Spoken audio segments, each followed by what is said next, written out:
Então, Anderson, fica à vontade. Como eu já falei, muito prazer de você estar aqui. Dessa vez estou aqui presente. E vamos lá, vamos discutir aí os casos do DENIT aí. Um Ah, abraço. Fique à excelente. Muito vontade. obrigado. Obrigado mesmo pelo convite. Fiquei muito satisfeito de estar aqui, uma discussão em alto nível.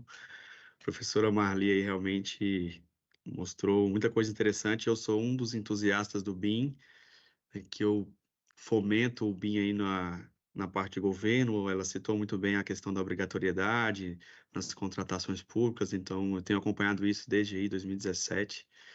Tá? Então, é um tema que me motiva muito, né? E isso acaba se transformando em gerenciamento de projetos de alguma maneira, né?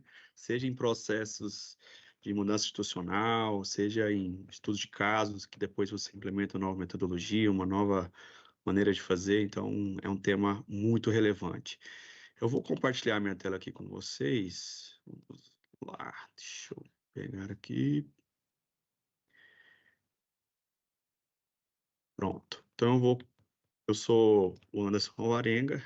Hoje eu estou aqui como assessor técnico na diretoria executiva do DENIT. Eu sou analista de infraestrutura de transportes, tá? Então, sou engenheiro civil de formação. Fiz aí algumas especializações, uma delas em BIM, uma na parte de gestão pública, com ênfase na parte de gerenciamento de projetos. Tenho ah, uma caminhada que começou na iniciativa privada, tá?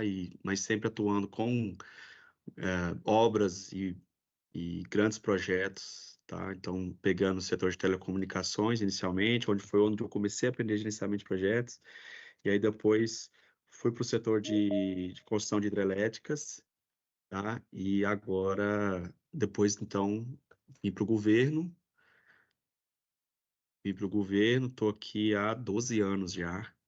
E aí tive a oportunidade de me adaptar um pouco, né? Tive a necessidade de me adaptar um pouco com relação a como funciona o governo, questões de que tem que ter uma burocracia para as coisas andarem, mas eu sempre busco ter uma visão mais simplificada das coisas e trazer algo novo, né? De que maneira que eu posso ser mais eficiente, né? Que eu acho que é isso que a sociedade espera, né? De maneira que a gente possa trazer benefícios aí para todos. Então, eu tive uma caminhada na parte de elaboração e análise de projetos rodoviários e um ênfase um pouco na parte de obras de arte especiais, que são as pontes, contenções.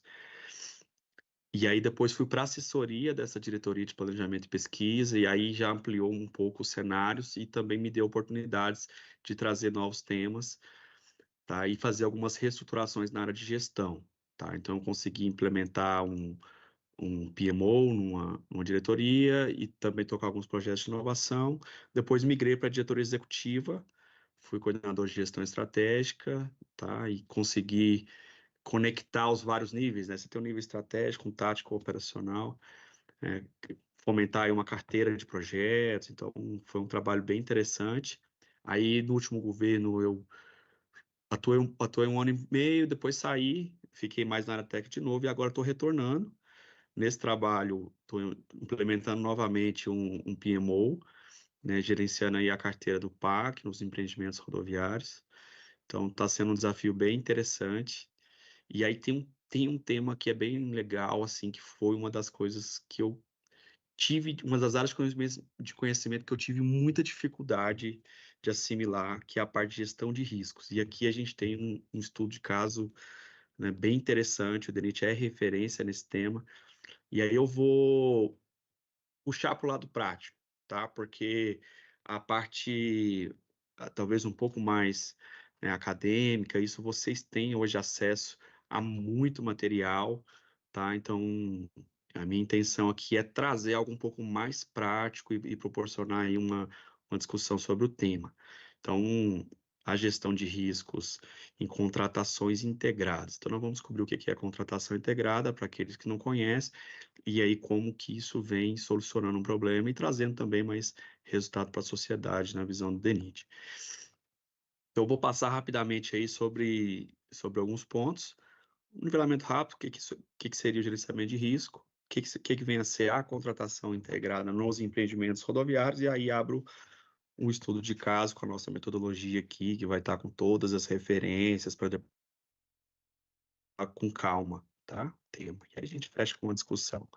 Então, essa parte de gerenciamento de riscos, né? O que é?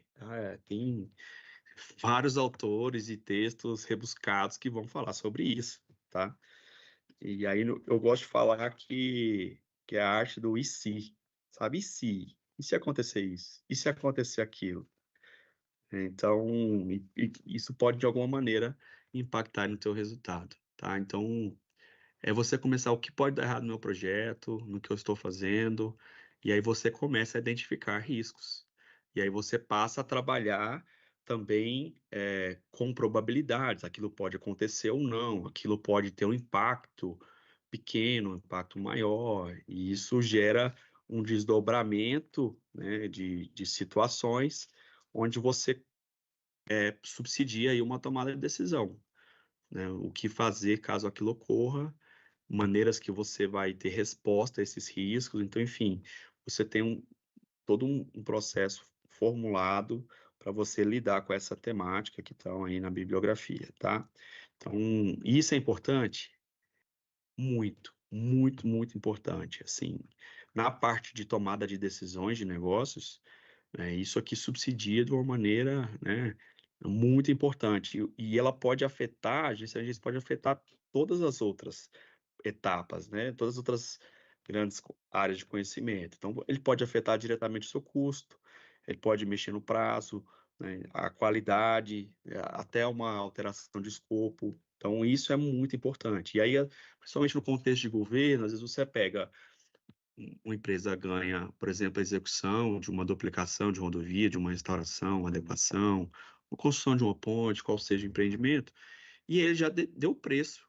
O seu preço já está definido, quanto você vai receber. E aí, esse risco, ele pode afetar substancialmente a questão do lucro, né? Então, se você tem um recurso reservado para que você possa lidar com esses riscos, se você não gasta eles e aqueles riscos não ocorrem, de certa maneira você amplia o lucro de quem está financiando aquele empreendimento. Então, isso é muito importante, né?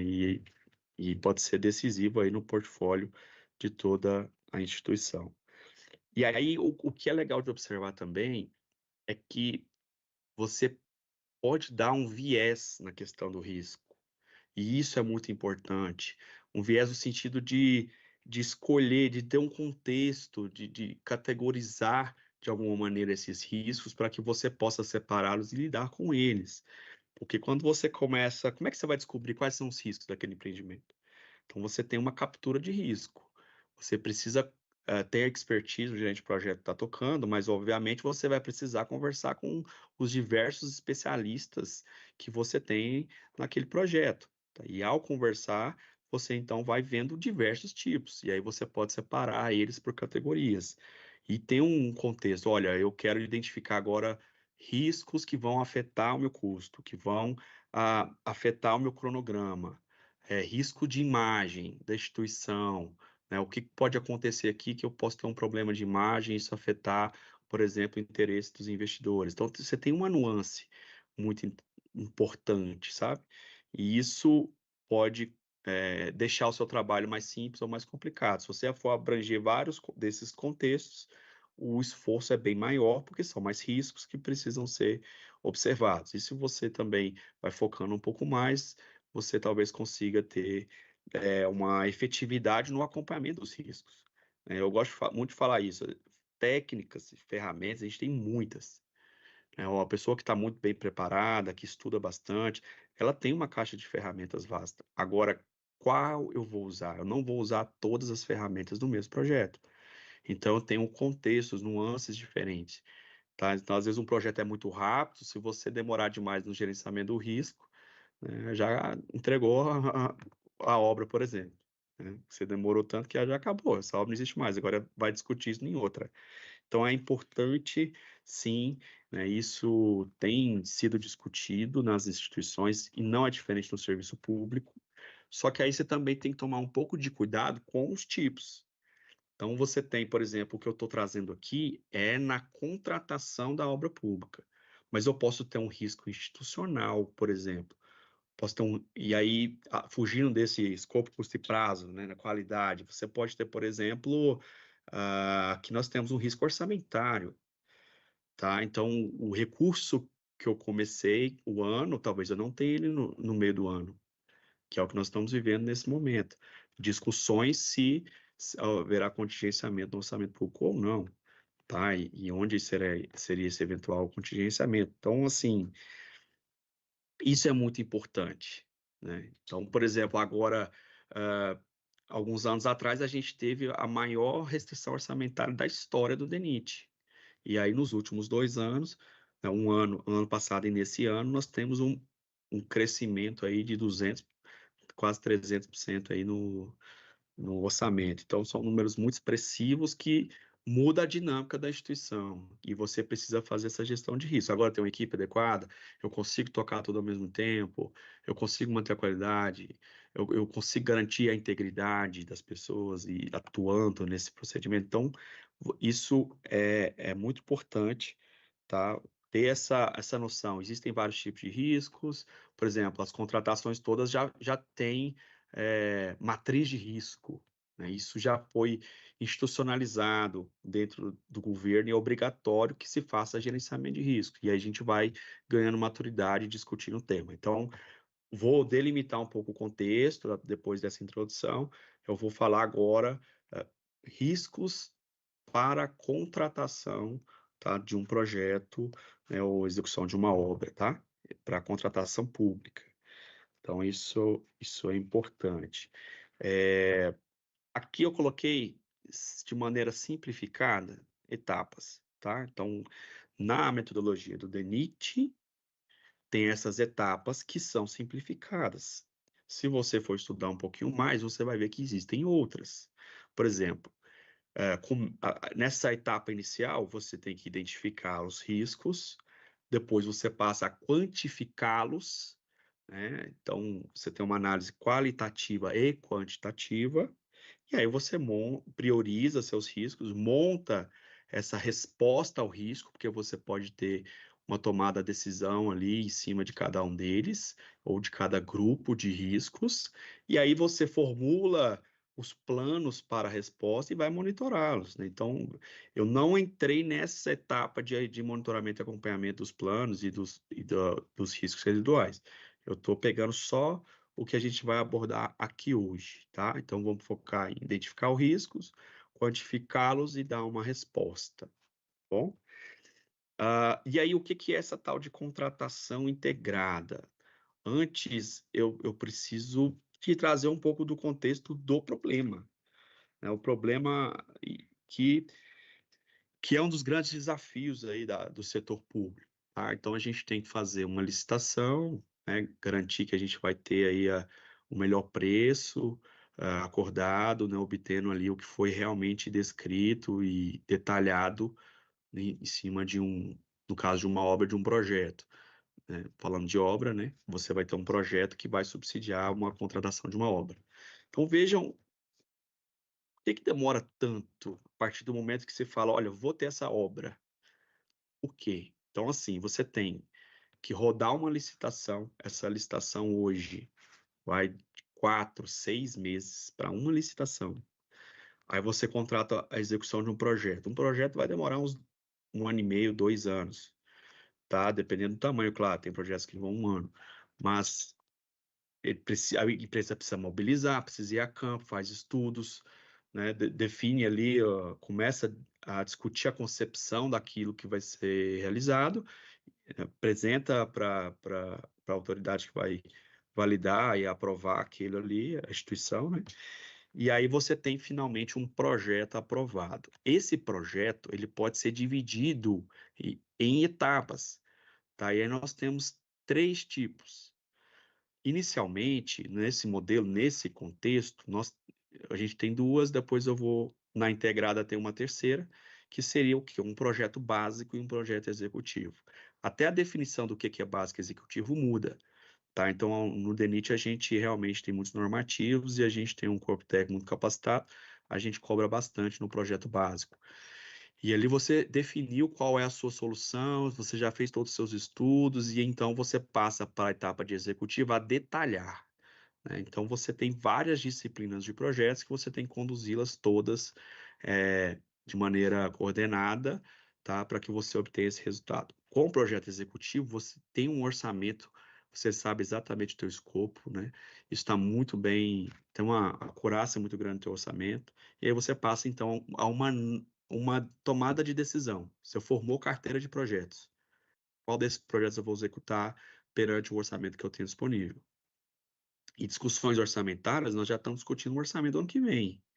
Então, assim, é muito importante o gerenciamento de toda a carteira, porque agora eu já tenho que prever o que eu vou executar no ano que vem, né? Então, se eu esquecer, eventualmente, olha, poxa, tinha uma obra para iniciar no que vem, eu não coloquei ela na previsão de gastos, só no outro ano para eu colocar. Então, aí você já atrasa em um ano todo o teu projeto, tá? Então, depois dessa priorização, passa-se a licitar a execução daquela obra. Então, vejam que você, do momento que você elaborou o projeto até o momento de executar, demora. Então, às vezes, para começar essa obra, depois da definição orçamentária, você vai mobilizar, então começa a trabalhar. E isso demora e tem descontinuidades, né? Às vezes você tem um recurso que não é para a obra toda, é para um trecho, aquela obra pode ter uma mudança de ritmo. Você vai ter, por exemplo, talvez, quando for executar, você encontra, por exemplo, um projeto que já não é mais válido. Às vezes esse projeto está desatualizado já devido ao tempo que demorou. Então você tem que discutir outras questões, né? Rever um pouco do escopo, ou ajustar o orçamento. Então isso se estende. É uma obra, vai 2, 3, 4 anos, depende do porte. Então vejam que se vocês saem lá atrás, passar por duas licitações, etapa de projeto e etapa de execução, isso demora muito, tá? E aí a contratação integrada veio para ajudar a destravar isso um pouco. Então, o que que ela faz? Você, ao invés de licitar com o projeto executivo, você licita com aquele terceiro tipo de projeto que eu mencionei, que é um anteprojeto de engenharia.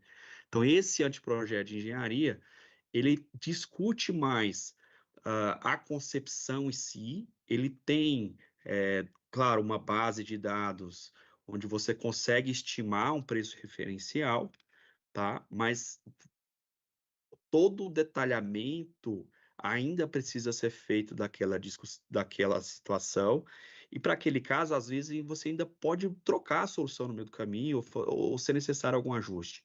Como esse projeto está numa etapa preliminar, anterior a básico, você tem um número grande de incerteza. É aí que entra o risco. Então, você tem um número maior de incerteza. Na etapa de elaboração realmente do básico executivo, você vai aumentar, fazer ainda mais estudos, né, para você tenha mais conhecimento do objeto, então você tenha essa segurança do que está sendo proposto, dos seus quantitativos, tá? E aí, aí imagina como que agora, e aí só para exemplificar melhor, então você licita com um anteprojeto que tem uma acurácia um pouco menor, e aí você fixa alguns desempenhos. Então, por exemplo, eu quero uma ponte desse tamanho, com esse tipo de estrutura, né? Então você vai travando algumas coisas. O pavimento tem que resistir a um determinado fluxo de veículos, numa determinada região. Então, tudo isso são balizadores, tá? Para que uma eventual discussão de soluções você não fuja disso e tenha realmente o objeto que foi imaginado lá no começo, tá? E aí você, com o anteprojeto, você já licita e a empresa que ganha faz o projeto básico executivo e executa a obra, tá? Então imagina lá atrás, eu tinha execução da obra, um projeto desatualizado, meu projeto, a minha projetista já saiu há muito tempo. Como é que eu vou resolver isso? Eu contrato uma outra empresa, eu pego uma supervisão, eu faço internamente, olha o retrabalho, e enquanto isso a empresa fica parada, né? Então, olha, você paralisa aquele contrato e aí você tem um custo de mobilização e desmobilização. Olha como é complexo. Agora não, você tem o estudo, o projeto aprovado e imediatamente você já executa, né? Então, isso traz uma certa celeridade. E se você tiver algum desses riscos que aconteceu ali, teve algum imprevisto, a própria consórcio ali, no caso, sempre formado por um projetista e uma consultora, ele mesmo já revisa aquele projeto e você já consegue executar. Então, foi assim que veio a questão da definição da contratação integrada. Antes, aí tem, na lei anterior, né, a gente tem o regime diferenciado de contratação integrado, agora na nova lei chamados apenas de contratação integrada. E aí imagina que com essa questão do anteprojeto ser um pouquinho mais enxuta, como o risco para quem está pegando aquela obra é alto. Então já muda, por exemplo, como uma empresa vai entrar na concorrência de uma licitação, porque ela tem que fazer os seus estudos, os seus levantamentos, para que ela tenha uma confiança em qual preço ela consegue dar, tá?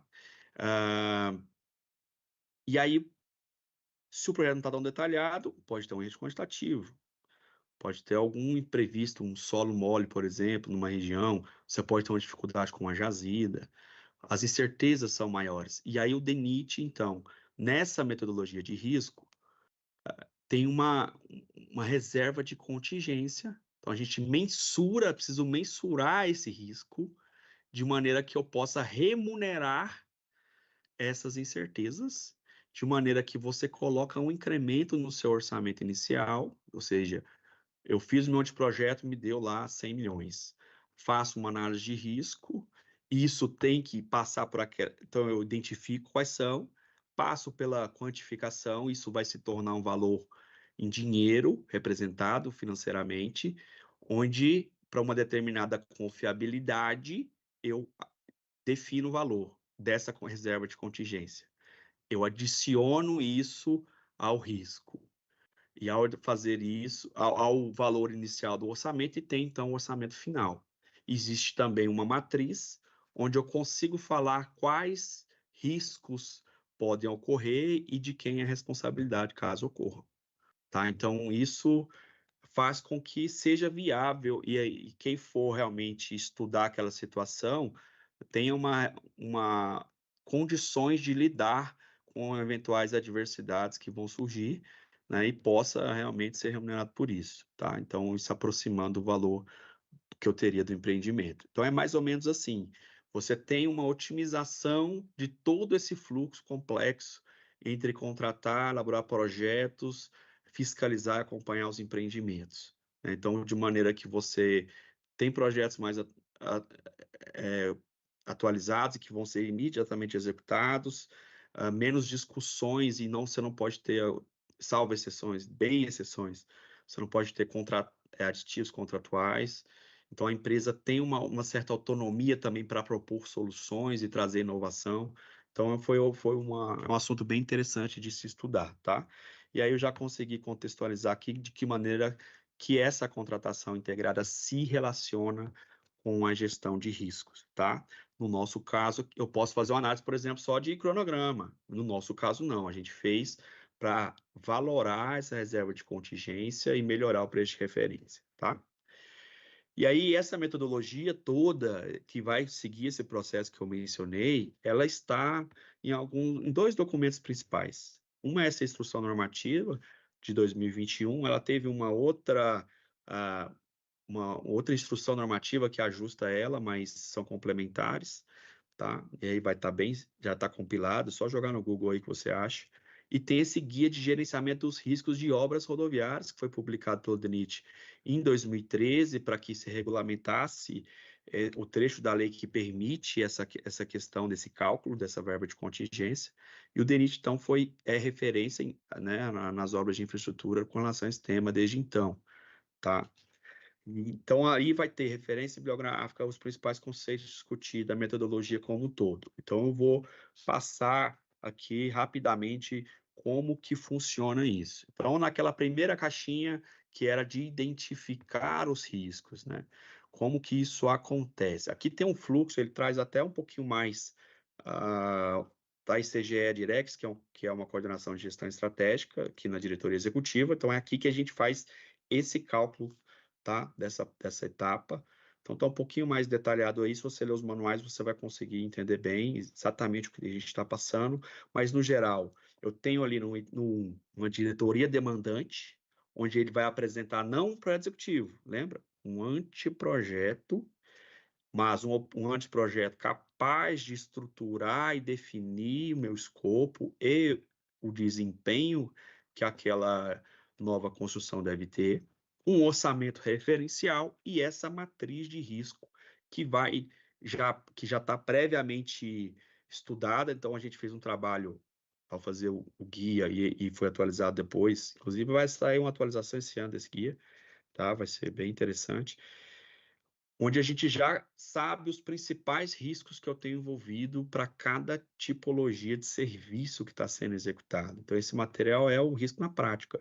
O que que mais dá problema? Então, a gente pegou cada ponto desse, e aí você já estrutura uma matriz. E aí, depois, a gente vai seguir nos próximos passos, que é esse 2, que está ali na captura do risco ainda, na identificação.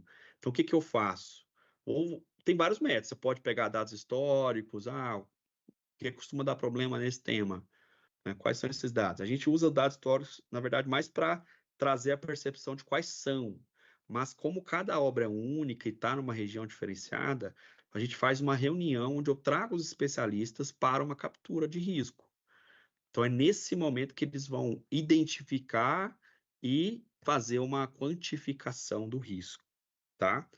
Então, o que que eu faço? Eu trago um especialista de projeto, um especialista no orçamento, a área gestora daquela execução, e trago alguém que esteja na superintendência, né, em qualquer que seja o estado, que vai estar realmente próximo ali, que conhece a região, né? Como é que você vai falar, por exemplo, o Acre?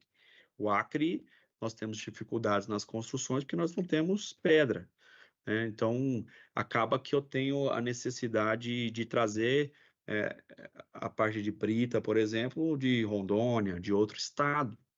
Então, isso é um risco e eleva bastante o meu orçamento. Então, você tem vários tipos, a gente vai ver uns daqui a pouco, mas, enfim, eu procuro trazer uma equipe de especialistas, cada um na tua formação, que possam contribuir para a realização daquele objeto. E aí, a partir disso, aí entra a nossa coordenação de gestão estratégica, onde ele vai seguir a metodologia que já está lá nos nossos guias e calcular esse percentual aí que vai ser adicionado ali, essa reserva de contingência, tá? Aí, o 4 é onde a gente fecha, essa 4 e 5, né? A gente fecha ali a parte de quantificação e sai ali no 6 com o valor da reserva de contingência que vai chegar, vai ser adicionado ao orçamento referencial que veio lá no item 1 da área demandante.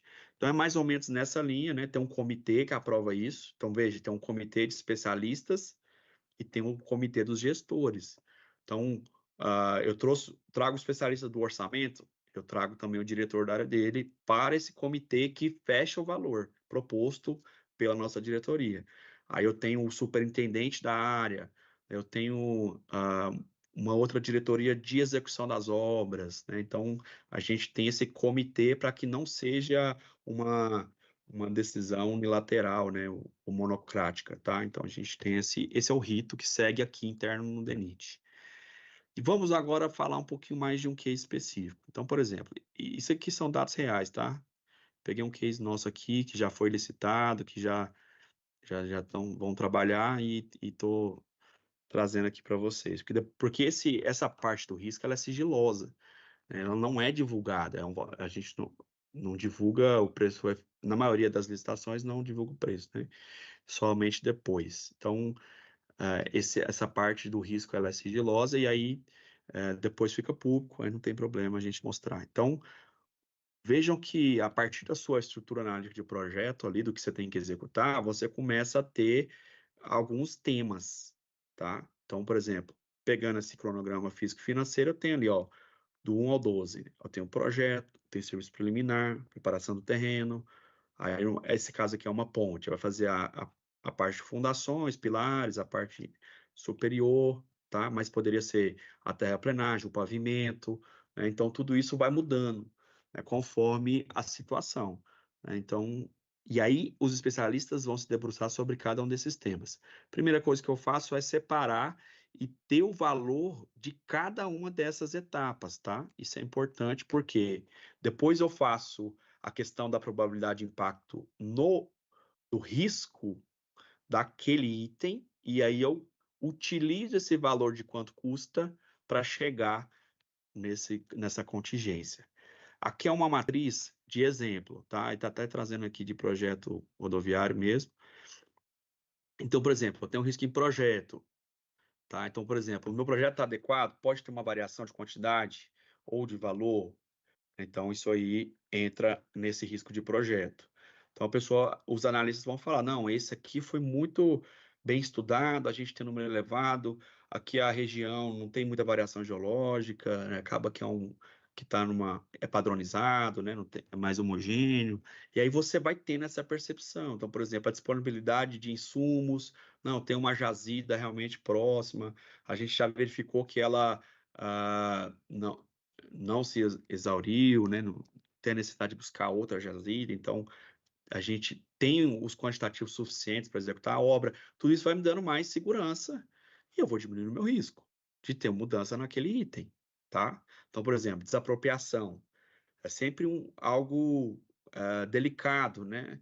Você acaba que tem que utilizar aí do judiciário para ter a efetiva liberação da área, e isso também não está na tua gestão. Então, isso pode levar a um atraso.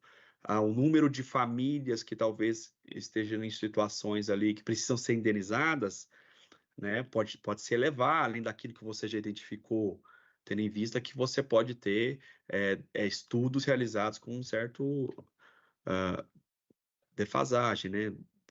A temporalidade dessa parte muda muito. Então, passou um ano, talvez o número de pessoas que estejam ali, né, sejam muito maior do que você tinha visto anteriormente. E aí, logicamente, vai né, ter um atraso ali, aumento de custo. E na construção, né, então, se a gente tem várias questões, né, variação de quantitativos, questões de equipamentos, então isso também pode ser discutido para cada um daqueles itens do cronograma, tá? Daquelas que a gente chama de famílias de serviços. Então a gente quebra nessas famílias e identifica. Então aqui é uma matriz de exemplo, mas que a gente já tem ela é bem extensa lá no guia, tem uma matriz completa, isso aqui tem várias páginas. E aí a gente tem o que é a mitigação, como é que isso vai funcionar na contratação integrada, né? E para quem vai. Aí a gente já está indo, depois de quantificar, na resposta ao risco, que é a última caixinha lá das 3. Como é que é? Para nós, nessa situação específica, aqui está um pouco mais simplificado. Ou eu vou assumir, ou eu compartilho com quem está entrando. Então, é uma relação contratual, você tem as duas partes, meio que você decide com quem fica. Se aquilo acontecer, está com a contratada. Se aquilo acontecer, talvez esteja com o governo. Tá? Então, por exemplo, questões de licenciamento ambiental, né? Então, é uma articulação entre instituições, há uma imprevisibilidade de quais seriam os estudos ambientais que devem ser realizados para viabilizar aquele licenciamento. Isso gera uma certa incerteza. E como é que o privado vai lá discutir diretamente com o órgão? Então, isso acaba ficando conosco para que a gente destrave eventuais atrasos no cronograma devido à não obtenção de licenciamento, e isso, obviamente, é assumido pelo DENIT, e aí você tem que rever a situação contratual, tá? Então, essa alocação de risco é muito importante, e isso evita litígios, né? Então, a obra não para, porque você vem na matriz e fala, não, meu amigo, tá decidido que esse é teu, ou já está decidido que é meu e eu resolvo. Então, isso ajuda muito na tomada de decisões e reduz o número de eventos que podem impactar aí no prazo de execução da obra, tá? Então, isso aqui é muito importante. Aí aqui já trazendo essa questão das famílias de serviço. Então, por exemplo, terraplenagem. Aí eu tenho esses itens de serviço e ali eu falo como é que aquilo se materializa ou não, né? Então, por exemplo, tem um solo mole. Olha, vou ter que ter um volume expressivo, então eu vou ter que retirar esse solo, trocar esse solo, né? Então muda a solução de engenharia, muda os custos, a questão das jazidas, que a gente já comentou, talvez eu vou ter que buscar uma jazida mais longe, e isso tem um custo de transporte que pode afetar, isso também pode ser compartilhado, tá? Enfim, tem discussões quanto a isso. Aqui, especificamente, está exatamente dividindo, né? Ou passa para um ou passa para outro, tá? Mas no final da discussão a gente comenta isso de uma maneira um pouco mais ampla. Bom, então a partir do momento que eu já consegui, então, identificar os riscos que vão acontecer, e aí como é que eu faço aqui com o especialista? Gente, para terraplenagem, como é que está lá hoje? Vocês que conhecem um projeto, que viram os estudos que foram realizados, que conhecem aí o campo, me fala aí, tem algum risco disso aqui mudar ou não, da solução que foi proposta? E aí a gente vai discutindo, tá? E aí entra essa parte de probabilidade e impacto. Então, eles também têm que preencher isso aqui e justificar, tá? Quando a gente fala de probabilidade, é o que se pode acontecer ou não. Tem chance de acontecer ou não. Então, a gente vai discutindo, né, essa probabilidade, tá? E existe uma escala, né? Pode ser baixo, pode ser moderado, pode ser é, alta, né? Então, a gente vem ajustando essa probabilidade. E aí você tem que cruzar isso com o impacto. Então, tem gente que faz matriz, né, dá nota, define escalas de porcentagem, existem vários métodos, você tem que escolher um, tá? O mais comum é ter uma matrizinha de probabilidade de impacto, uma cor, e a pessoa meio que vai se ajeitando para priorizar o risco e como tratar. Aqui, ó, no impacto, vejam que a gente pode ter uma oportunidade ou uma ameaça, né? Ou seja, pode acontecer algum dos eventos onde alguém se beneficie com aquilo, né? Não é só tragédia, não é só coisa ruim, coisa que pode dar errado. Tem coisa que pode dar muito certo. Então, pode ter um custo de oportunidade ali para alguém, né? Então, e aí você meio que tem uma redução, por exemplo, daquele quantitativo. Posso ter uma área geológica lá que eu falo, olha, eu estou num projeto, tá falando que tem uma área bem extensa. E aí, quando ele realmente for fazer, ele vai ver que essa área é um pouco menor, entendeu? Então isso geraria um ganho para quem está contratando. Então, você tem que pesar esses dois lados. Então, pode ser sim que eu tenha oportunidades. Aqui está como baixo e muito baixo, porque eu peguei mais voltado para problemas, mas é importante destacar que você também pode ter oportunidades ali que vão reduzir o custo de quem está construindo, tá? Isso tem que ser ponderado. Aí na parte de ameaça, então a gente vai identificar se aquilo ocorrer, o impacto no meu custo e no cronograma é baixo ou alto, né? E aí a gente cria uma escala e consegue trabalhar isso. E aí depois a gente cruza a probabilidade com o impacto e utiliza do valor para chegar no valor de contingência. Tá? Aqui tem a escala que está daquela anterior. Então, você tem baixo, moderado, alto, muito alto, tá? Então, você tem que ter algum critério para você definir o que é baixo, moderado, alto, muito alto. É exatamente aqui onde você começa a sair do subjetivo e entrar em alguma métrica. E isso você vai melhorando com o tempo, né? Então, à medida que você vai entendendo, é por isso que você precisa dos especialistas, essas escalas direcionando e discutindo entre os membros da captura de risco, você melhora essa percepção. E aí tem que preencher a justificativa aqui, ó. Então, por exemplo, olha, tem variação do custo de terraplenagem, por exemplo? Não, foram bem identificados os quantitativos. E eu estou com os custos todo orçado, o meu orçamento está tudo pelo ciclo, porque você pode fazer também um orçamento estimado de outra maneira, com outro método. Está com ciclo, a variação é baixa, então esse orçamento está atualizado, porque às vezes é ciclo, mas é um tempo muito atrás, está desatualizado há muitos anos. Então, aí você tem uma variação. Se é recente, você não tem tanta variação, você acabou de fazer. Então, isso vai mudando as justificativas aqui, eu trouxe algumas para vocês, tá? Então, começa a matemática, né? Então, a gente usa das ferramentas para nos ajudar quanto a isso. Então, a gente joga todas aquelas escalas, né, probabilidade de impacto, a gente usa o at-risk, que nada mais existem muitas ferramentas no mercado, que é uma ferramenta onde ela é tipo uma ferramenta de simulação, tá? Ela cria uma amostra para mim. Então, ela vai pegar vários cenários e vai variando aqueles riscos naquelas escalas de probabilidade de impacto que você definiu, de maneira que você tem uma amostragem suficiente, né, e consegue enxergar a variação, tá, dentro dessa dessa amostra que foi coletada, e aí você tem um nível de confiabilidade naquilo. Que aí, à medida que você quer que aquilo se aproxime mais do real, vai ficar mais caro, né? Se você quer algo que não se aproxime tanto, que seja um pouco mais superficial, isso vai ficar um pouquinho mais barato. A minha reserva de contingência, tá, gente? Então, a gente chama de essa simulação pelo método de Monte Carlo, ela faz isso, ela simula vários dos cenários de maneira que eu tenha uma amostragem que permita que eu tenha aí um orçamento probabilístico, tá, com os riscos incorporados, e eu saiba quanto é essa variação. Tem um diagrama bem legal, que esse aqui é o diagrama de tornado, que te dá uma sensibilidade. Então, por exemplo, você tem os serviços, e aí você consegue saber quais serviços estão puxando mais, tá? Então, às vezes eu tenho, por exemplo, passarela aí.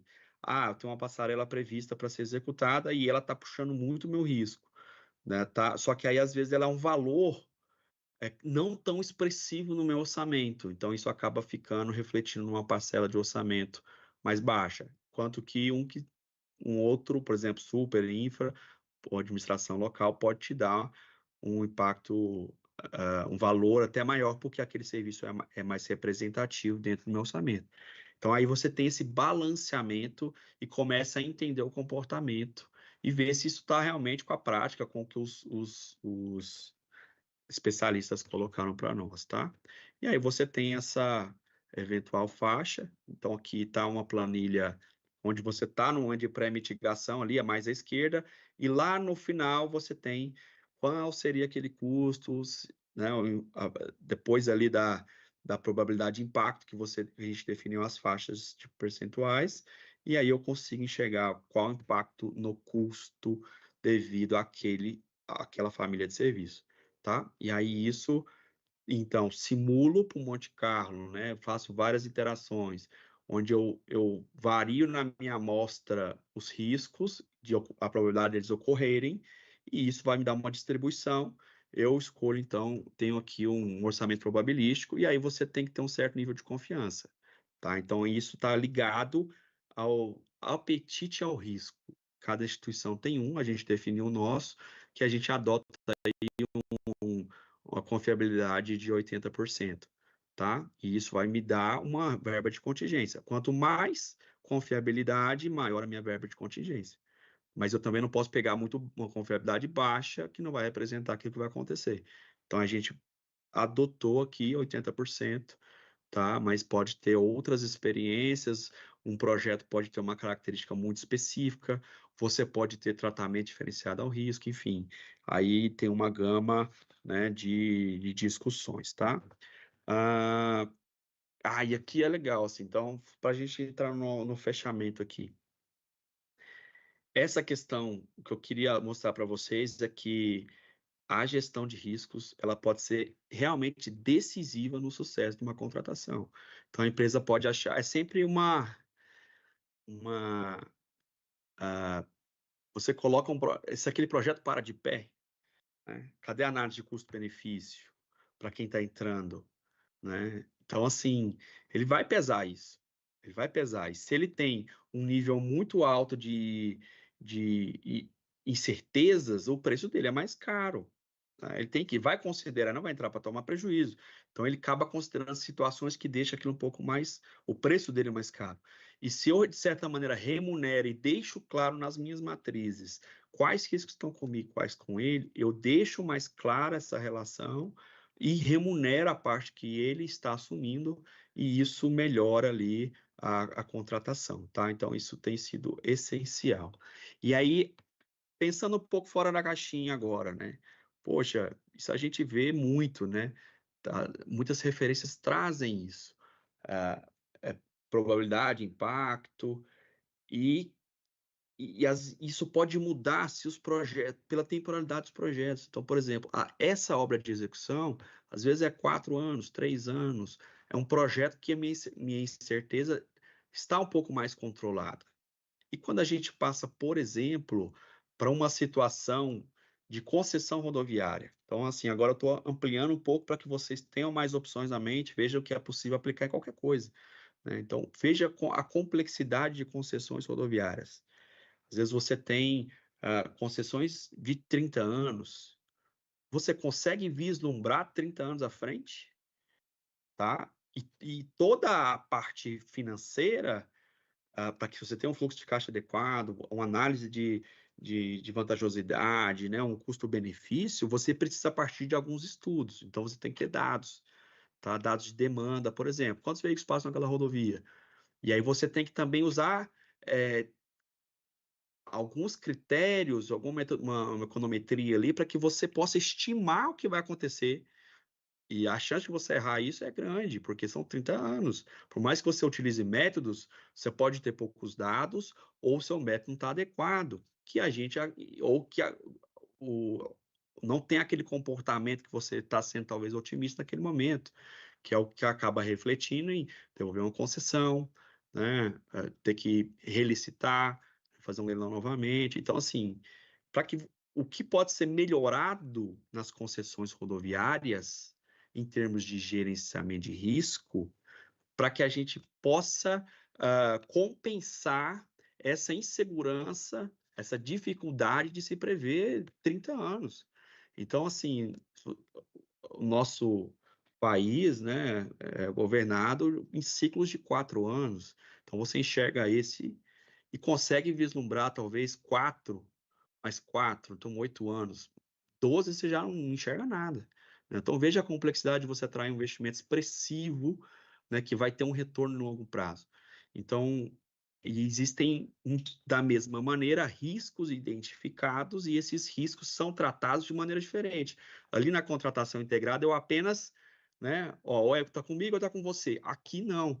A gente tem chamado de concessões inteligentes, tá? Onde a gente tem tratamento diferenciado para cada risco. Então, por exemplo, o risco de demanda, isso pode ser compartilhado. Se aquela demanda que eu propus, que eu identifiquei que fosse sair, não for realmente atendida, você pode rever algumas coisas, tá? O risco de insumos, às vezes esse risco pode ser compartilhado, né? Questões geológicas, por exemplo, questões de jazidas, dependendo, o governo assume parte e a empresa assume parte.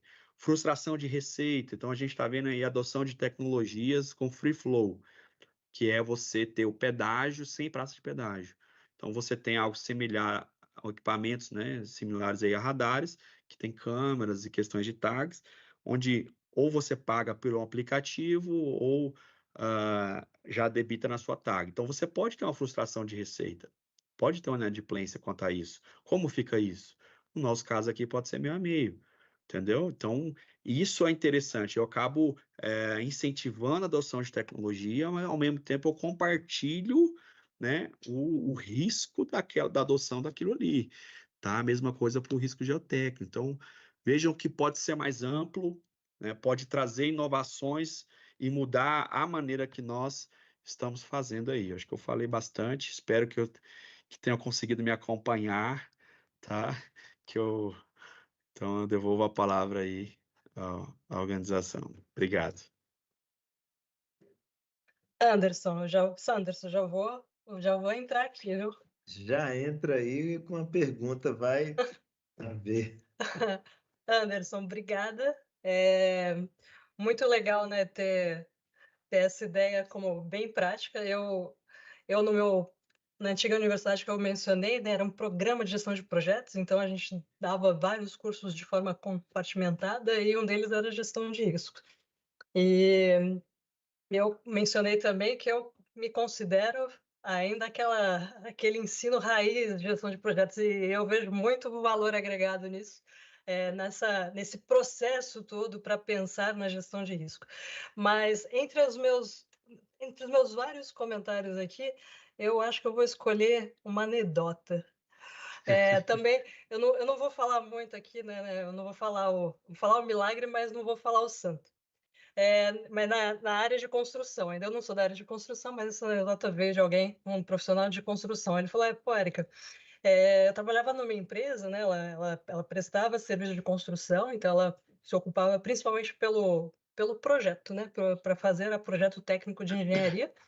E aí a questão era mais essa, que se o cliente ele quisesse que a gestão de risco ela fosse feita, então o projeto ali que eles iam vender ia sair mais caro, porque como se a gestão de risco fosse uma coisa Onerado. seria a gestão de projetos, aí a outra coisa é, ó, isso aí é um adicionalzinho, se você quiser, gestão de riscos vai ter que pagar mais.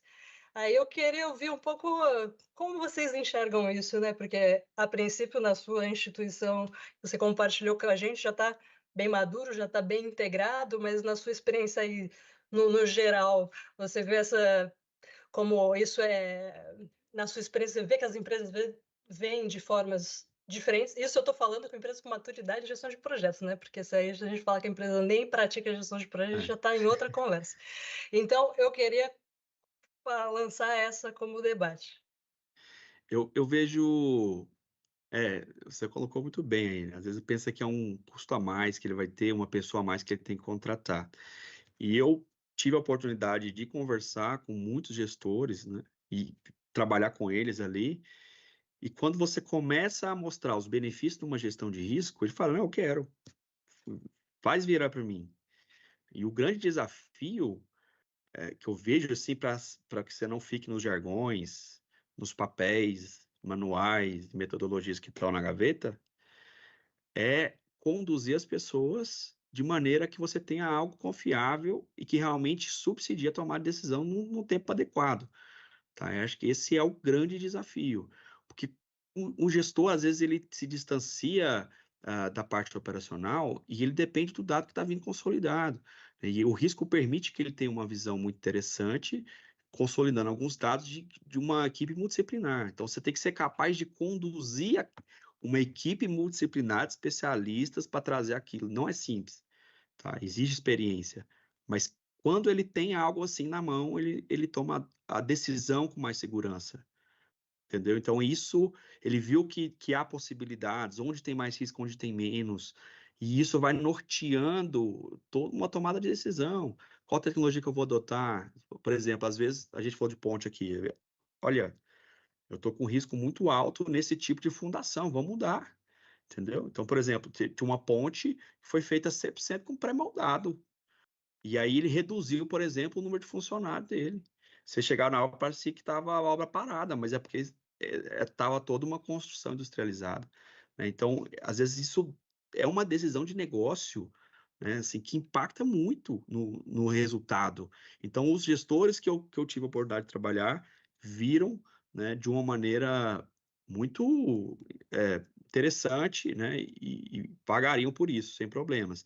Aí vai muito de quem está também conduzindo gestão de risco, né? Se ele mostrar que é só um custo, ó, preciso de uma equipe, preciso de software, preciso de máquina, mas não sei o quê, aí o cara fala, olha, tá complexo demais, eu só vi custo.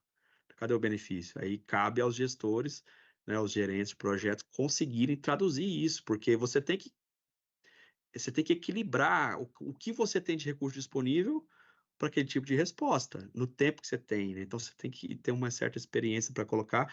E quando tem sucesso, assim, eu vi muitos, muitos, muitos casos de decisões que foram tomadas em cima de gestão de risco, né? Eu assim, eu até acho muito, muito boa, né, essa ideia da apresentação, no sentido que eu falo para meus alunos, estar o processo da gestão de riscos, assim, ela sensibiliza a equipe, né? Então, isso permite que, se antes era um desconhecido o meu negócio lá, agora talvez seja um desconhecido que eu conheço, que eu sei que está faltando uma resposta naquela para uma tomada de decisão mais assertiva, etc. Então, eu vou ter mais atividades ali para tentar mapear aquela situação. Então, para mim, o que eu tento convencer meus alunos, porque parece um pouco que a gente está falando de bola de cristal, né? Porque a gente está tentando ali trabalhar com probabilidade. Gostei da parte do impacto que você citou como oportunidade e ameaça, né? Então, a gente pode ter os dois lados. Então, isso é um negócio que eu vejo que os alunos, inicialmente, eles têm um pouco de dificuldade de aceitar esse valor, de tanto que a gente tenta fazer tem bola de cristal, mas enfim. E concluo essa fala dizendo que está ali um bom exemplo de gestão de conhecimento, né? Como a Mali falou na outra apresentação, quando você fala que você tem já as categorias, que você já tem, separou ali em serviços, isso aí, ter histórico, né? É um negócio que, com certeza, hoje com inteligência artificial pode ajudar enormemente vocês, né? Nos projetos futuros, mesmo que cada projeto é um projeto, mas eu sou muito a favor da gestão do conhecimento e o uso do que a gente... o que eu brinco é, se eu já caí numa armadilha, então eu quero evitar essa situação de novo, então eu vou aprender com o meu erro. Agora, uma perguntinha aqui do chat. Essa não é anônima, foi o Pedro Russo. A simulação de Monte Carlo pode ser utilizada para identificar o quão viável é a abertura de um novo negócio também? Correto. Ele pergunta aqui se isso. Abertura de um novo negócio também. Pode. Assim, é um método onde ele vai fazer várias iterações e tem uma variação. Então, por exemplo, qual o impacto que eu tenho se acontecer isso no meu negócio? Se eu tiver uma frustração de receita, se eu tiver um problema com o fornecedor, você vai mensurando isso de alguma maneira, ele vai simular cenários para você. É uma maneira de você não ficar só em 3 dados ali, sendo otimista, sendo pessimista. Tá? Então você fica limitado ainda. Quando você tem muitas possibilidades, aí a gente tem que usar dessas questões estatísticas para te dar uma segurança maior. E aí, com o resultado que ele vai te dar, aí você toma a tua decisão, faça a tua análise se aquilo tem viabilidade ou não, né? A partir do dado que está vindo. Você escolhe o nível de confiabilidade, você vai ter um reflexo para cada um daqueles grandes temas, e aí você enxerga, não, esse risco é muito para mim, eu não vou entrar, não vou abrir. Não, aqui eu ainda consigo ter um plano de resposta a esse risco que vai mitigar ele, ou vou transferir ele para um seguro, para alguma coisa, né? E aí você vai decidindo, tá? Mas é ferramenta para tomar decisão, ele não toma decisão por você.